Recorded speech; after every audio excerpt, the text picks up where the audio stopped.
ठीक है, अपने करियर और अपने जीवन में आपने भारत के इतिहास में कई कठिन हालात देखे हैं।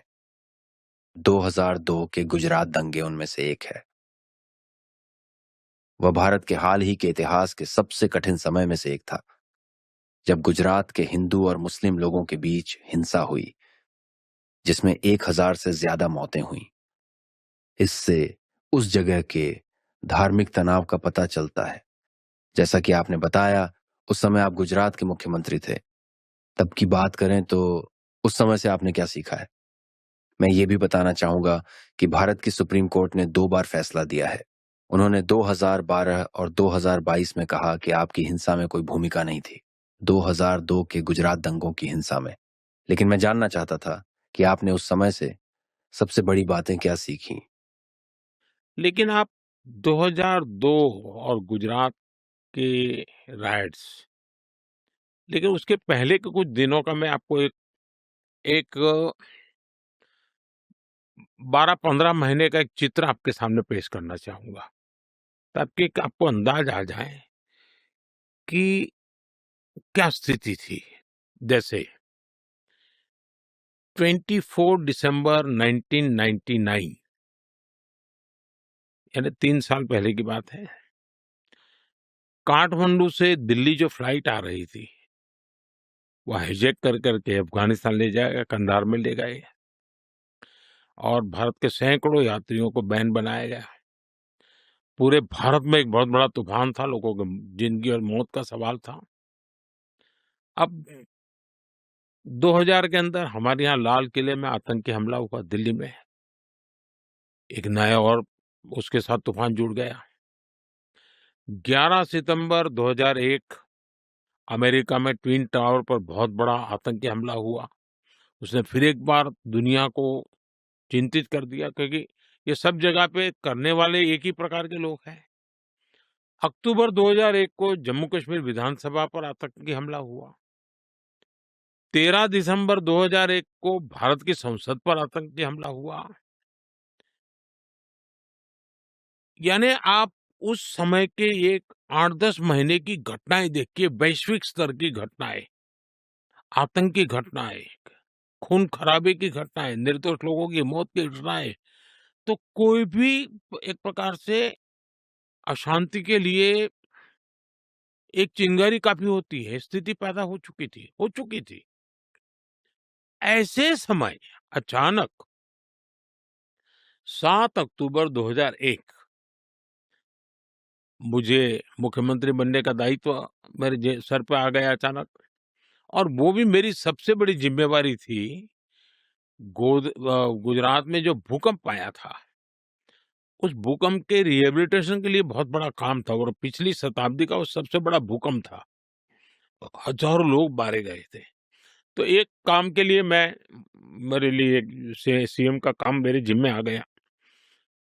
बहुत महत्वपूर्ण काम था, और मैं शपथ लेने के बाद पहले दिन से इस काम में जुड़ गया था। मैं एक ऐसा व्यक्ति हूँ जो कभी सरकार नाम से मेरा कोई रिश्ता नहीं रहा। मैं सरकार में कभी रहा नहीं। मैं सरकार क्या होती है जानता नहीं था। मैं कभी एमएलए नहीं बना, मैं कभी चुनाव नहीं लड़ा। मुझे जीवन में पहली बार चुनाव लड़ना पड़ा। मैं 24 फरवरी 2002 मैं पहली बार एमएलए बना, एक चुना हुआ जनप्रतिनिधि बना, और मैं पहली बार 24 तारीख को या 25 तारीख को या 26 तारीख को गुजरात विधानसभा में मैंने पैर रखा। 27 फरवरी 2002 विधानसभा में मेरा बजट सत्र था, हम हाउस में बैठे थे, और उसी दिन, यानी अभी मुझे एमएलए बने 3 दिन हुए थे,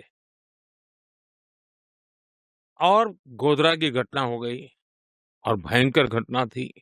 लोगों को जिंदा जला दिया गया था।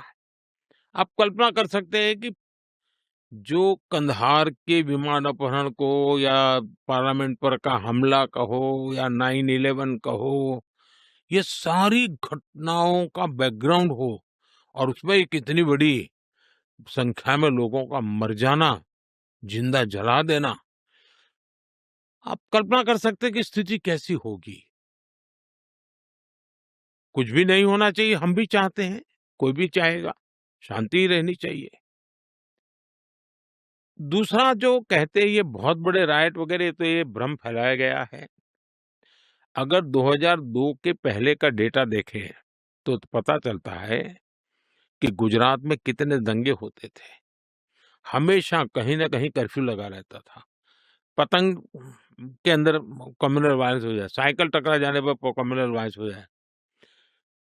2002 से पहले गुजरात में 250 से ज्यादा बड़े दंगे हुए थे और 1969 में जो दंगे हुए थे, वो तो करीब 6 महीना चले थे।